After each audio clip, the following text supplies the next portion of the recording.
কর্মরত অবস্থায় ট্রাকের ধাক্কায় মৃত্যু ভিলেজ পুলিশের। মুর্শিদাবাদের নবগ্রামের পলসন্ডা এলাকার ঘটনায় আটক করা হয়েছে ট্রাকটিকে এবং চালককেও গ্রেফতার করেছে পুলিশ। কর্মরত অবস্থায় ট্রাকের ধাক্কায় মৃত্যু ভিলেজ পুলিশের। কল্যাণ চন্দ্র আমাদের প্রতিনিধি রয়েছেন আমাদের সঙ্গে। কল্যাণ, পুলিশের মৃত্যু এবং ডিউটিরত অবস্থাতেই তার মৃত্যু হচ্ছে।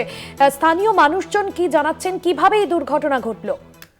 প্রাথমিকভাবে যেটা জানা যাচ্ছে যে অভিজিৎ ঘোষ তিনি ভিলেজ পুলিশ, আজকে নবগ্রাম থানার পলসন্ডা এলাকায় এবং 12 নম্বর জাতীয় সড়ক, ওই জাতীয় সড়কে চার মাথা রয়েছে পলসন্ডা এলাকায়, অর্থাৎ পলসন্ডা থেকে একদিকে নবগ্রাম পাটগ্রামের যেমন রাস্তা যাওয়া যায় তেমনি তার ডান দিকে সরি রাস্তা রয়েছে, যার ফলে জনবহুল ওই মোড়ে তিনি ডিউটি করছিলেন। সেই সময় একটি 12 চাকার গাড়ি এসে ধাক্কা মারে অভিজিৎ ঘোষকে এবং ঘটনাস্থলে তিনি গুরুতর জখম হন। তার মাথার উপর দিয়ে চাকা চলে যায়, তাকে দ্রুত মুর্শিদাবাদ মেডিকেল কলেজ হাসপাতালে নিয়ে আসা হলে চিকিৎসকরা মৃত বলে ঘোষণা করেন। তবে যেটা অভিযোগ পাওয়া যাচ্ছে, ওই ট্রাকটি নাকি চালাচ্ছিল খালাসি, যার ফলে চালক পাশে ছিল, খালাসি চালাচ্ছিল, এরকমটাই পুলিশের দাবি।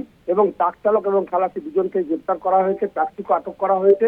এলাকার মানুষ জানাচ্ছেন যেখানে সাধারণ মানুষের নিরাপত্তা দেবে পুলিশ, আজকে এই পুলিশকে যদি ট্রাকে ধাক্কা মারে তাহলে সাধারণ মানুষের নিরাপত্তা কোথায়? যদিও ওই এলাকায় ভিলেজ পুলিশ সহ আরো সিভিক ভলেন্টিয়ার তারাও ডিউটি করেন, তাহলে হঠাৎ করে কিভাবে গাড়ির নিয়ন্ত্রণ হারিয়ে এই অভিজিৎ ঘোষকে ধাক্কা মারল এবং তার মৃত্যু হলো, তার তদন্ত শুরু করেছে নবগ্রাম থানার পুলিশ।